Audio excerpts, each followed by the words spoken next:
बुजुर्ग आवास। पत्नी के अंतिम संस्कार व 13वीं के बाद रिटायर्ड पोस्टमैन मनोहर गांव छोड़कर मुंबई में अपने पुत्र सुनील के बड़े से मकान में आए हुए हैं। सुनील बहुत मनोहर के बाद यहाँ ला पाया है। यद्यपि वह पहले भी कई बार प्रयास कर चुका था, किंतु अम्मा ही बाबूजी को ये कहकर रोक देती थी कि कहाँ वहाँ बेटे बहू की जिंदगी में दखल देने चलेंगे। यही ठीक है, सारी जिंदगी यहीं गुजरी है और जो थोड़ी सी बची है उसे भी यहीं रहकर काट लेंगे। ठीक है ना, बस बाबूजी की इच्छा मर जाती। पर इस बार कोई साक्षात अवरोध नहीं था और पत्नी की स्मृतियों में बेटे के स्नेह से अधिक ताकत नहीं थी, इसलिए मनोहर बम्बैया ही गए हैं। सुनील एक बड़ी कंस्ट्रक्शन कंपनी में इंजीनियर है। उसने आलीशान घर व गाड़ी ले रखी है। घर में घुसते ही मनोहर ठिठक कर रुक गए। गुदगुदी मैट पर पैर रखे ही नहीं जा रहे हैं उनके। दरवाजे पर उन्हें रुका देखकर सुनील बोला, आइए बाबूजी, अंदर आइए। बेटा, मेरे गंदे पैरों से यह कालीन गंदी तो नहीं हो जाएगी? बाबूजी, आप उसकी चिंता न करें, आइए यहाँ सोफे पर बैठ जाए। सहमे हुए कदमों में चलते हुए मनोहर जैसे ही सोफे पर बैठे तो उनकी चीख निकल गई, अरे रे, मर गया रे। उनके बैठते ही नर्म और गुदगुदा सोफा की गद्दी अंदर तक धंस गई थी। इससे मनोहर चिहुक कर चीख पड़े थे। चाय पीने के बाद सुनील ने मनोहर से कहा, बाबूजी, आइए आपको घर दिखा दूं अपना। जरूर बेटा, चलो। बाबूजी, यह है लॉबी जहां हम लोग चाय पी रहे थे।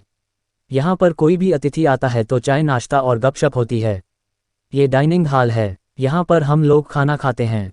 बाबूजी, यह रसोई है और इसी से जुड़ा हुआ ये भंडार घर है। यहाँ रसोई से संबंधित सामग्री रखी जाती हैं।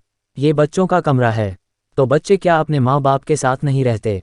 बाबूजी, ये शहर है और शहरों में मुंबई है। यहाँ बच्चे को जन्म से ही अकेले सोने की आदत डालनी पड़ती है। माँ तो बस समय समय पर उसे दूध पिला देती है और उसके शेष कार्य आया आकर कर जाती है।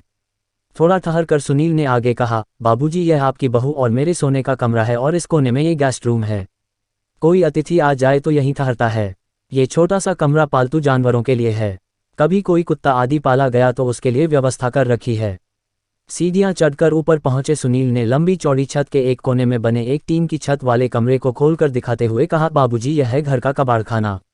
घर की सब टूटी फूटी और बेकार वस्तुएं यहीं पर एकत्र कर दी जाती हैं और दिवाली होली पर इसकी सफाई कर दी जाती है।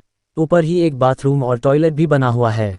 मनोहर ने देखा कि इसी कबाड़खाने के अंदर एक फोल्डिंग चारपाई पर बिस्तर लगा हुआ है और उसी पर उनका झोला रखा हुआ है।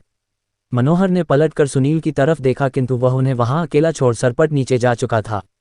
मनोहर उस चारपाई पर बैठकर सोचने लगे कि कैसा ये घर है जहां पाले जाने वाले जानवरों के लिए अलग कमरे का विधान कर लिया जाता है, किंतु बूढ़े माँ बाप के लिए नहीं। इनके लिए तो कबाड़ का कमरा ही उचित आवास मान लिया गया है। नहीं, अभी मैं कबाड़ नहीं हुआ हूँ। सुनील की माँ की सोच बिल्कुल सही था। मुझे यहाँ नहीं आना चाहिए था। अगली सुबह जब सुनील मनोहर के लिए चाय लेकर ऊपर गया तो कक्ष को खाली पाया। बाबूजी का झोला भी नहीं था वहाँ। उसने टॉयलेट व बाथरूम भी देख लिए, किंतु बाबूजी वहाँ भी नहीं थे। वह झट से उतरकर नीचे आया तो पाया कि मेन गेट खुला हुआ है। उधर मनोहर टिकट लेकर गांव वापसी के लिए सवेरे वाली गाड़ी में बैठ चुके थे। उन्होंने कुर्ते की जेब में हाथ डालकर देखा कि उनके अपने घर की चाबी मौजूद थी। उन्होंने उसे कसकर मुट्ठी में पकड़ लिया। चलती हुई गाड़ी में उनके चेहरे को छू रही हवा उनके इस निर्णय को और मजबूत बना रही थी और घर पहुंचकर चैन की सांस ली।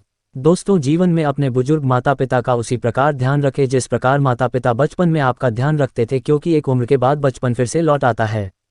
इसलिए उस पड़ाव पर व्यस्त जिंदगी में से समय निकालकर उन्हें भी थोड़ा समय दीजिए, अच्छा लगेगा। सदैव प्रसन्न रहिए। जो प्राप्त है पर्याप्त है। ओम शांति।